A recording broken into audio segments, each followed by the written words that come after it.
talk about TED Talks, so I'm assuming you came to hear about TED Talks, not to meet Ted. He must be fabulous.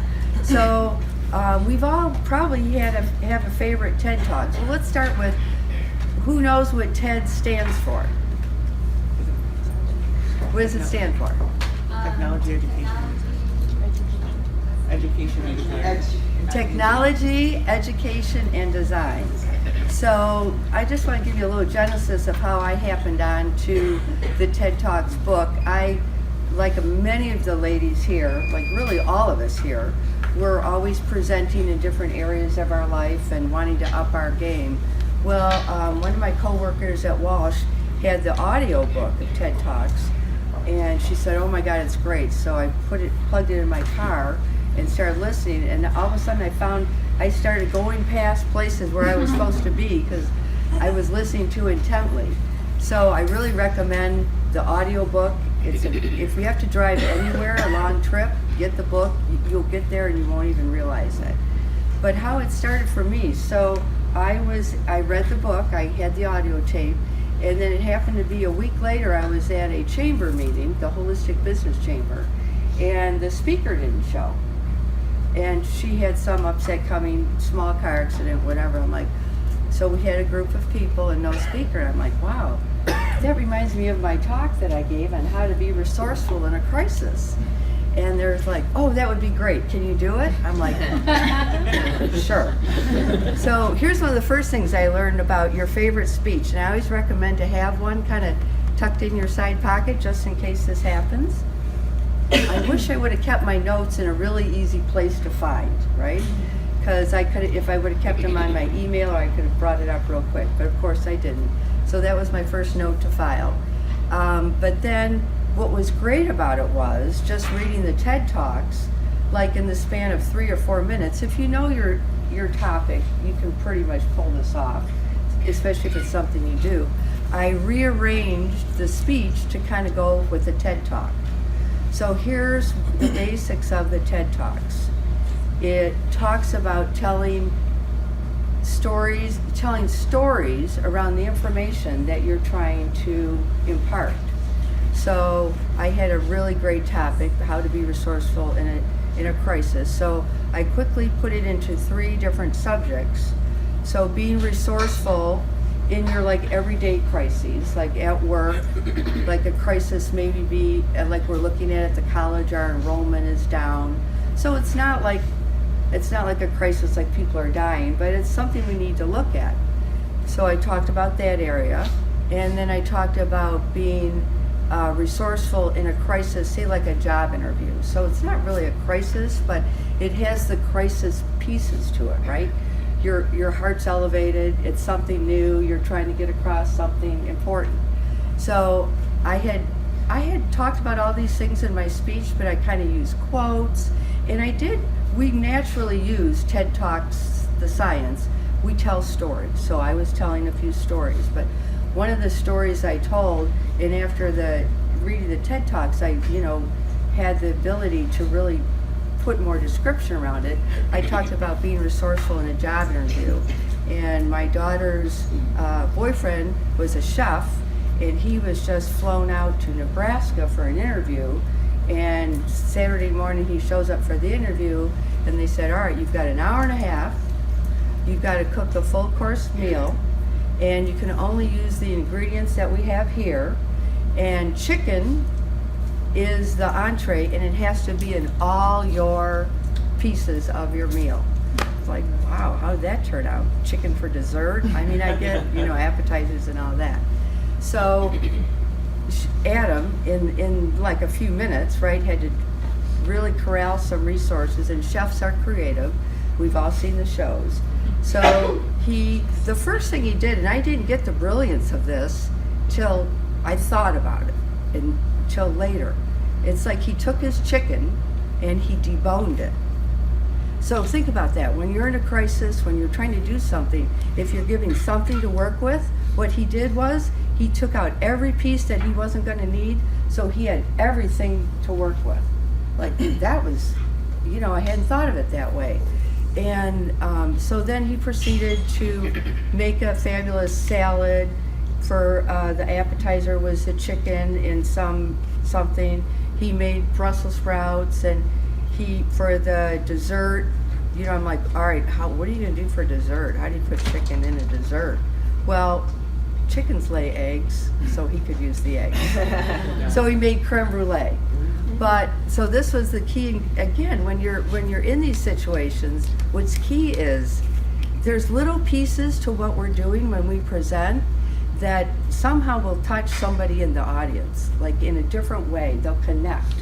So what he did for his creme brulee, he made it. It was fabulous. But creme brulee, as we all know, has a nice crispy crust on it with sugar and all sorts of good stuff. So he said to the people in the kitchen, so where's your little blowtorch? I gotta make this crispy. Like, we don't have one. So, So what he had did was, remember going back to debone the chicken, he had used the skin and he crisped it up so it was, you know, crispy. And then he added some granola and a little sweet and hot to the crispy chicken and made it on top of the creme brulee. And that was kind of what sealed the deal. So again, it wasn't chicken, the main entree, that you would think you're going to be really graded on. And the other thing that sealed the deal was the dressing that he made for the salad. He saw, as he was preparing the rest of it, that they were literally eating the dressing with a spoon, like, oh my God, what's in this? So again, as you'll see, and I'll share some more specifics on Ted, but what made this a winning presentation were some hidden things that he did. Like, who knew that the dressing for the salad was going to be a key ingredient why he got hired? Who knew that his ability to be creative and crisp up that creme brulee with the chicken flakes and sweet and sour was going to be a winning? So again, when we do our presentations, because that's really what TED Talks was all about, what I got so inspired after I heard it, like, oh my God, we need to all know this, like in every area. Like as a Walsh academic advisor, so we're always going to colleges and talking about Walsh, right? Like why you should come to Walsh. So according to TED Talks, we were kind of doing it, sorry, this is not a secret, all wrong. We were using PowerPoints and lots of statistics and all this stuff that I would do my accounting experience webinar, and I'm sure it would kill off half the audience. So it was a webinar, so I couldn't tell if you were sleeping, but I'm sure half of them were. But so after I read this book, I went running over to marketing. I'm like, oh my God, I got it. I know why we're not, this could help enrollment. We need to get inspired about who we are. So I thought back to, why did I come to Walsh? I'm a Walsh grad. There's one thing about Walsh alumni. I know we have a few here. Who's our Walsh alumni? So all Walsh alumni, we kind of think we're special, don't we? Because our programs are hard. We've been through a lot. So I thought back to, why did I come to Walsh? Well, I started in public accounting at Deloitte, and I was going to Lawrence Tech for my business degree. And I noticed these people on our team that had Walsh, that were Walsh grads. I'm like, and I started hearing about Walsh, and I saw how awesome they were, and I'm like, oh, that's it. That's why I went to Walsh. It wasn't because of a program. It wasn't because of a description. It was because I saw who a Walsh alumni is, like who you could become in the world. So, I mean, that was my story. So I went back to marketing. I'm like, I got it. We got to quit talking about our accounting program. We got to talk about our accounting alumni, like who they are in the world, what they're doing, because that will naturally pique their interest. So that's, that was my first aha moment. So let me shift then back to the actual book I read and what inspired me here. So really, the science behind TED Talks, it's like ideas are currency. In today's world, that's the value. That's what sells your product, your idea. So the techniques to get to your audience, that's really what we're interested in. So TED was launched around 2006, and it posted on the internet 6 talks. So, and we'll also talk about, and this is one of the author talks about 9 different secrets to the TED Talks. And one of them is the 18-minute rule. So, and you know, we've all seen TED Talks, right? Who's not seen a TED Talk? Anybody? All right, seriously, you don't need to go there. So, and one of my asks was going to be, what's your favorite TED Talk? So, who's seen a TED Talk that can think of their favorite TED Talk? All right, what's your favorite? There's a few. Esther Perel does a couple of talks on infidelity and marriage, and it was a game changer for me. Okay, got it. I like anything by Brene Brown. Okay, good. Body language one. The body language one, that's a great one. Simon Sinek, Start With Why. Oh, very Yeah. good, very That's a good. good one. I saw one, I don't remember who it was, but it was on introverts. And yeah. I was like, I'm not an introvert, so it was a foreign concept to me, and it really Yeah. helped me a lot. Oh, good, good. Yeah, so anybody who knows me, so visitors, now you will know me. And it kind of fits to the TED Talk thing. So you wrap a story around your identity and people will always remember you. So, what am I known for? Flowers. Flowers and mushrooms, right? I'm that crazy Walking in the mushroom woods gal. with your dogs. Yeah, there you go. So you can imagine my favorite TED Talk has something to do with mushrooms. So I would highly recommend it. So it's Paul Stamets, How Mushrooms Will Save the World. So, you know, and we've watched I'm these. familiar with that one. Will save the world. So they talk about mushrooms, how it can clean the soil, how it can, with viruses, we could do, there's some amazing health things it can cure. And I just read Laura, and Laura, where are you? Laura Rollins? Oh, so one of your talks, and it was you have one of the 2 or 3 of the TED Talk things. You were so impassioned, and you know her talk was on the opiate epidemic and suicide rates and all that. So there's a lot of things I'll remember about that because she was so impassioned about it. But in one of the things around mushrooms, sorry I digress, is they've actually found it actually cures depression. Mm-hmm. Now, you know, so there's magic mushrooms. So I'm just saying. Now I'm not saying to go there, but I just read this. I just listened to The Mysterious Universe. Has anybody heard that podcast? Oh my God, don't go there, it'll ruin your life. You'll want to listen to, they've got 18 seasons, I'm on, whatever. But they talked about in there how some of the ingredients, the psilocybins and the magic mushrooms, actually, not like it cures depressions, but it actually can cause that break. So somebody can actually hear about a new way of thinking.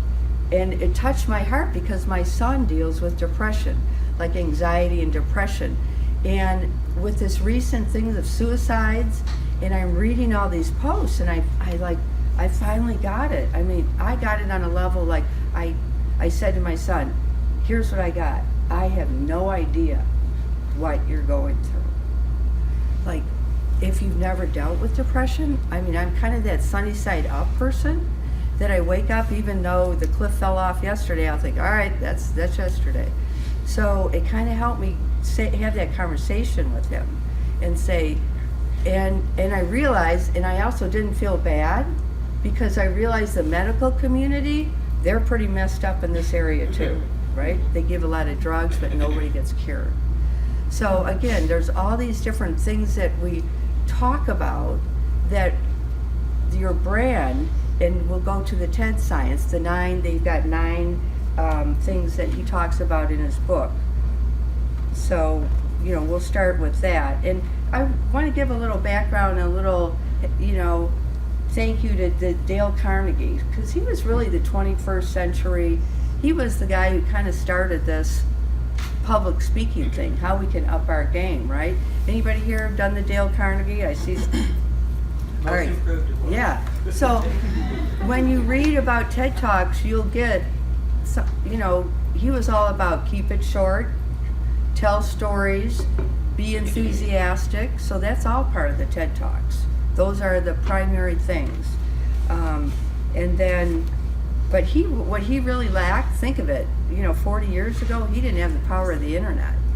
I mean, look what the internet can do.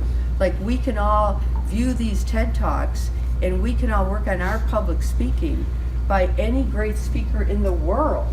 Like, that is amazing. So, you know, you think TED Talks started back in 2006. They posted 6 talks since then. So let's fast forward to, let's go to November 2013. TED presentations had reached 1 billion views and are being viewed at the rate of 1.5 million times a day. So that really gives you an insight. They're up to something. They keyed into something. So Facebook COO Sheryl Sandberg wrote her bestseller Lean In after her TED presentation on the subject of women in the workplace. So, you know, when you hit onto a subject and you could tell her enthusiasm, her sincerity was there, it generally elevates you to a whole new level. One of the favorite TED Talks is Ken Robinson, Do Schools Kill Creativity? So Google TED, there's a top 25 list, but start anywhere because they're all fun. So on March 2011, a professor, David Christian, launched a movement to teach big history in schools.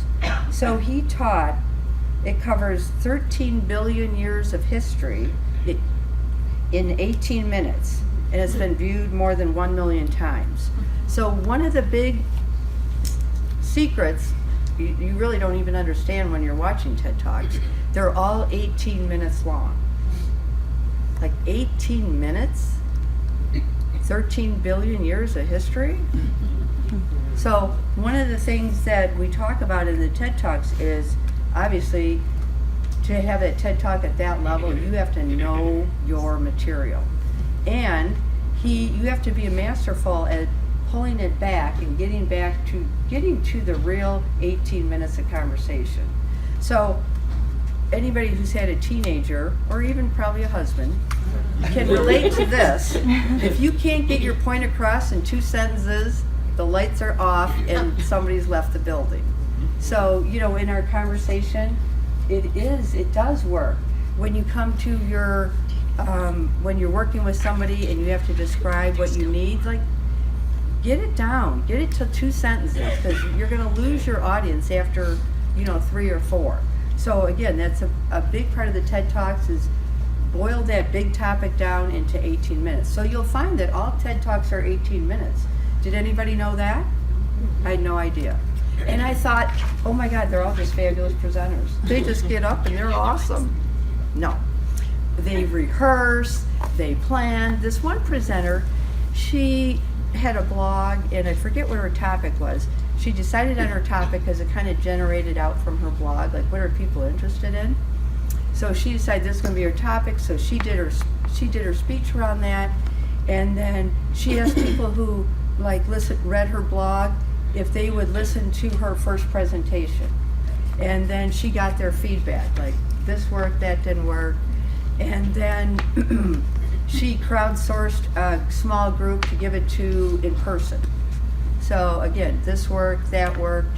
And then, I mean, the amount of hours she spent rehearsing, I'm like, seriously, I have no patience for that. But I guess if I was going to be a TED presenter, I would, right? But, and then one speaker actually took her speech and wrote it out on a piece of paper, like long paper, so she could literally visualize it and walk through it. Like, this is what I'm talking about now, this is what I'm talking about now. I'm like, you know, for these public presenters, these things don't just magically happen. They practice, they rehearse. It's pretty amazing. So, and one of the 3 parts of the TED Talks, all TED Talks have these 3 parts. First one is they're emotional. They touch your heart in some way. All right, and the second is novel. They teach you something new. We talk about in the book, he talks about how our brain loves to learn something new. And it could be anything we already know presented in a new way. Because as a lot of you know, we know how to lose weight, you quit, don't eat as much, you exercise, you get out of bed earlier. But there's all these new ways of losing weight. They're presented in new ways that something may hit you or stick with you. So it's always a novel approach to your idea. And memorable, present the content in a way that they'll never forget.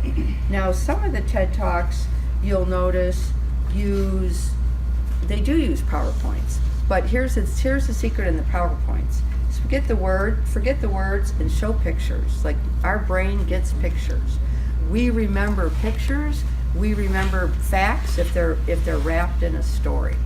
So if you've got, and there was that other TED presentation about, they use jelly beans to show the different populations in the world and how and he was pouring these big cylinders of jelly beans, and I'm like, again, it was this very analytical, data-driven topic, but he was presenting it with jelly beans in jars.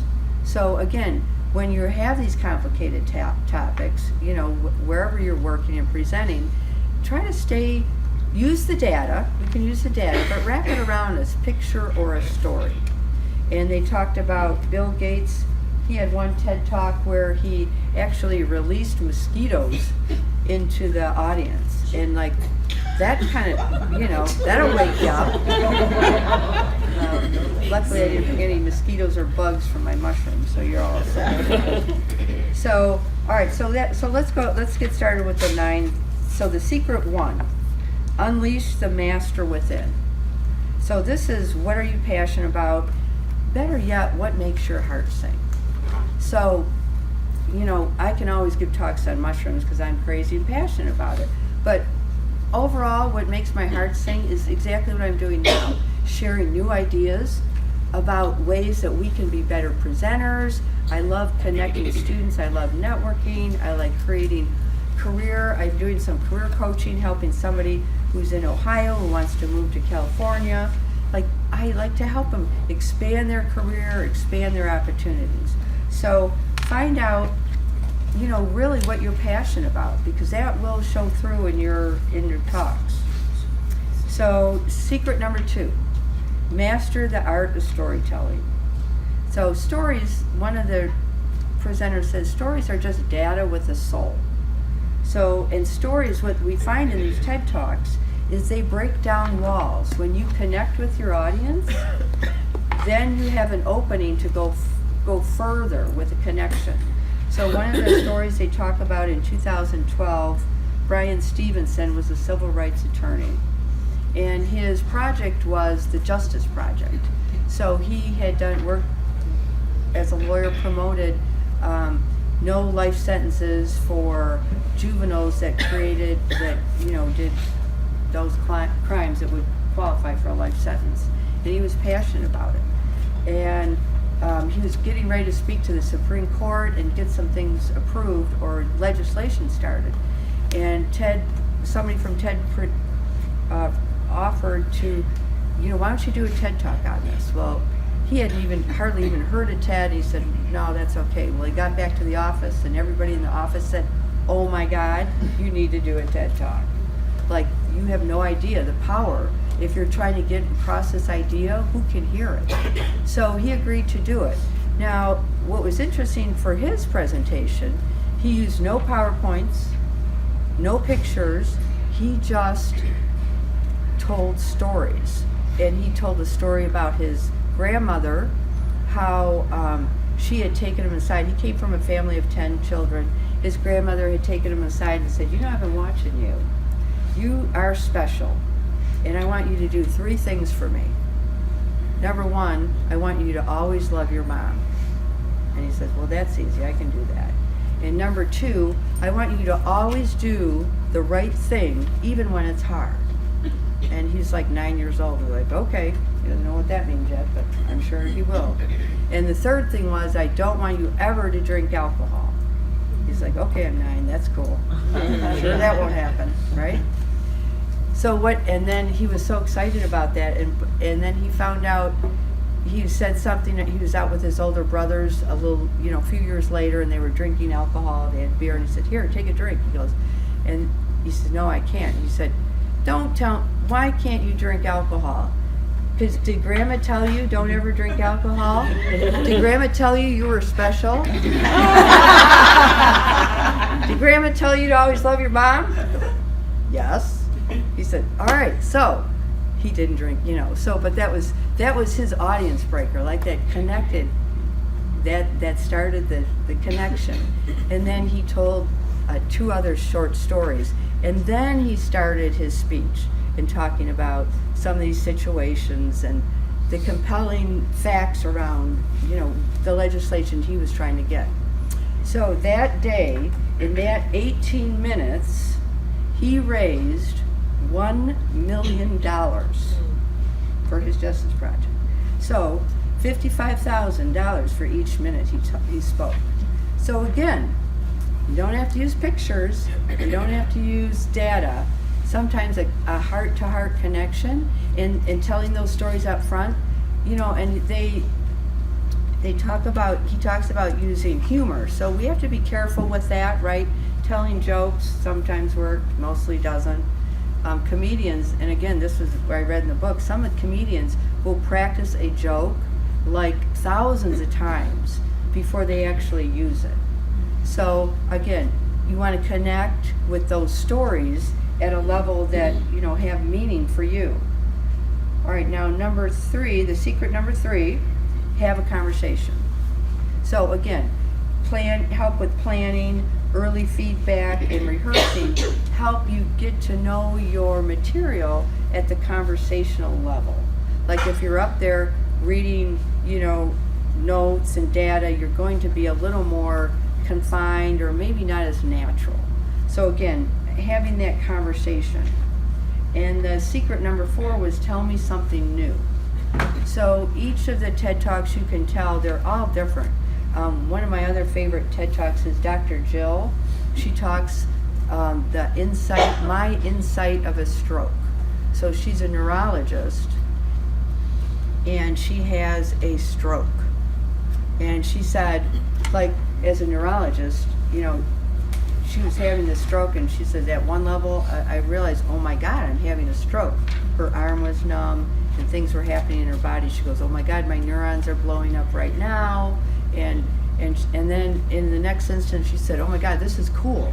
How many neurologists or neurosurgeons get to have a stroke and write or think about it or actually feel it?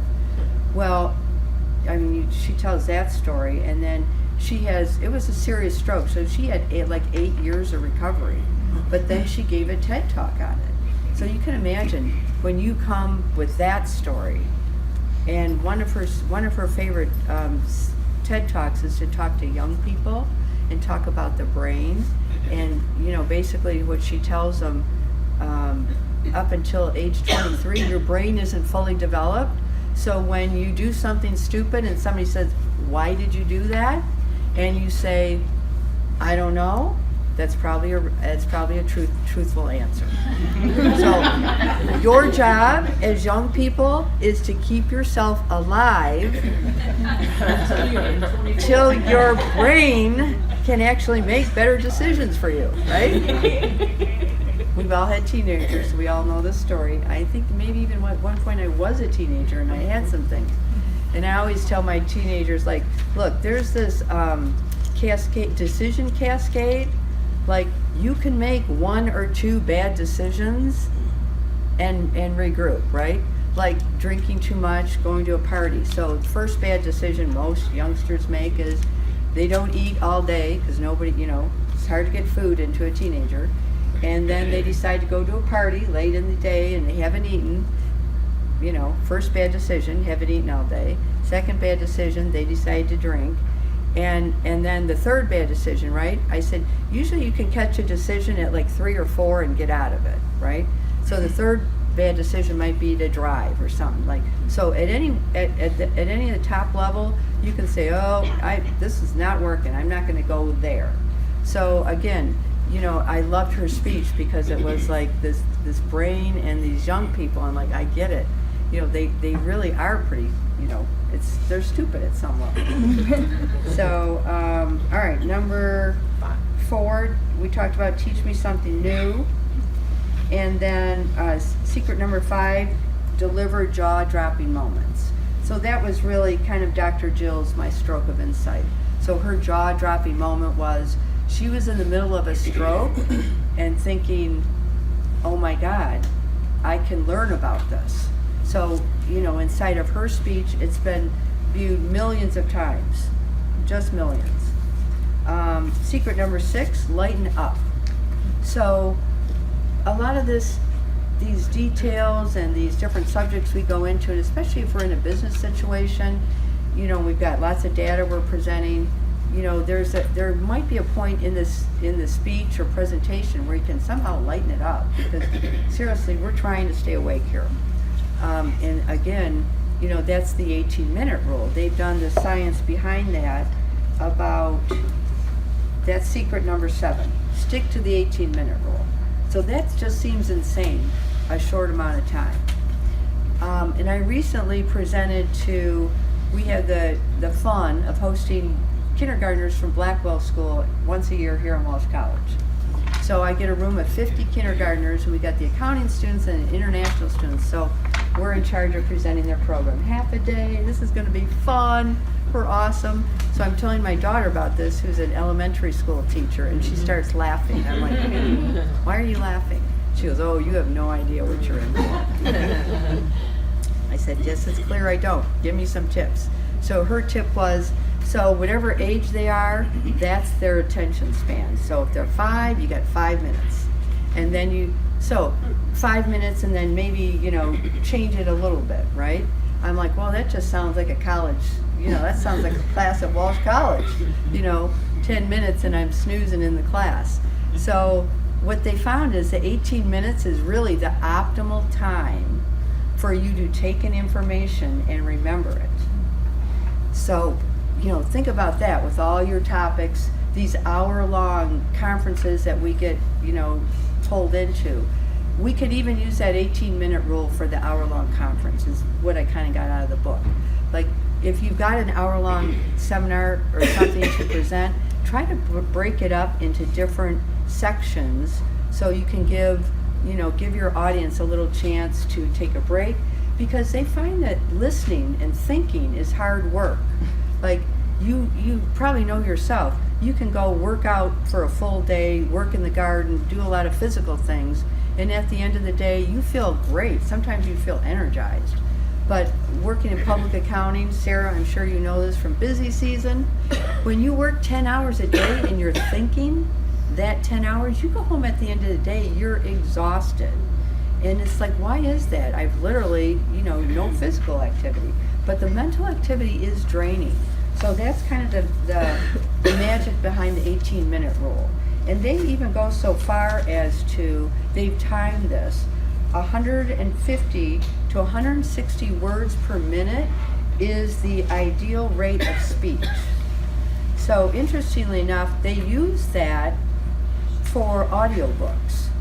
So you can tell when you're listening to audiobooks, it is the speech and the tempo of it really is amazing, isn't it? You don't think about it at the time.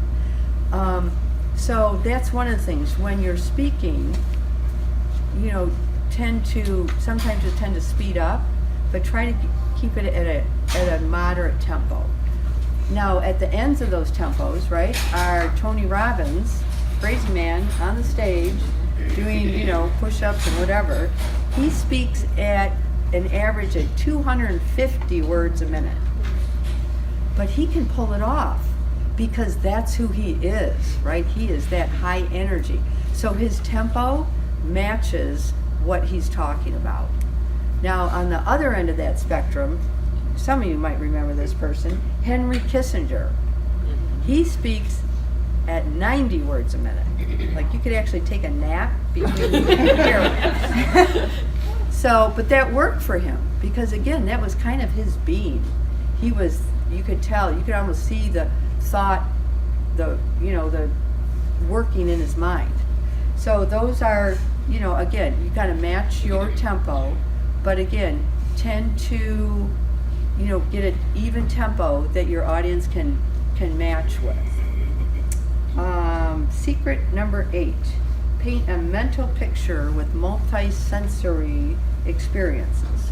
So again, and you'll see it from all the different TED Talks, there's a number of ways that people do this, the multi-sensory. So some of them do use pictures.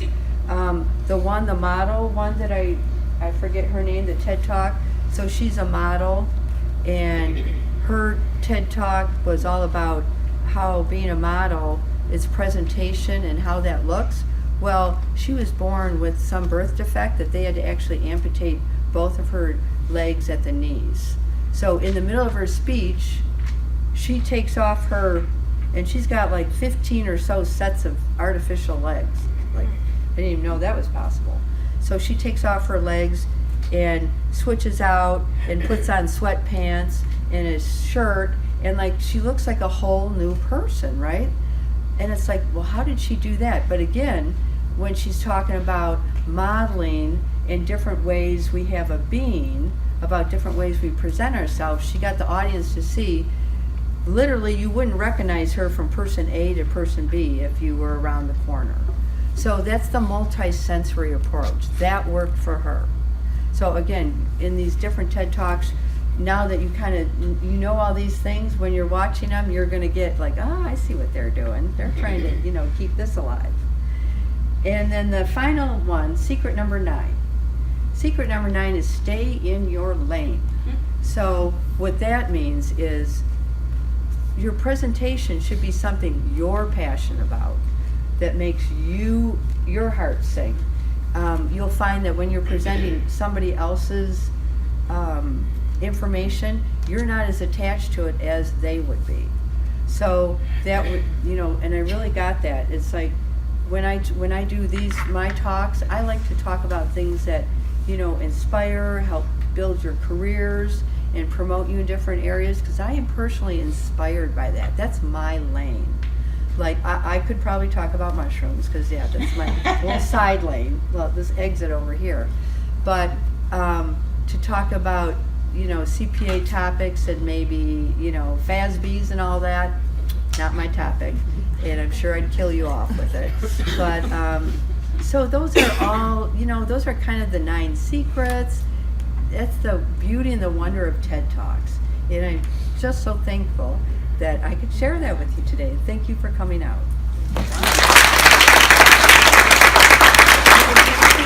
Hopefully it's the 18-minute rule. Excellent. Thank you so much.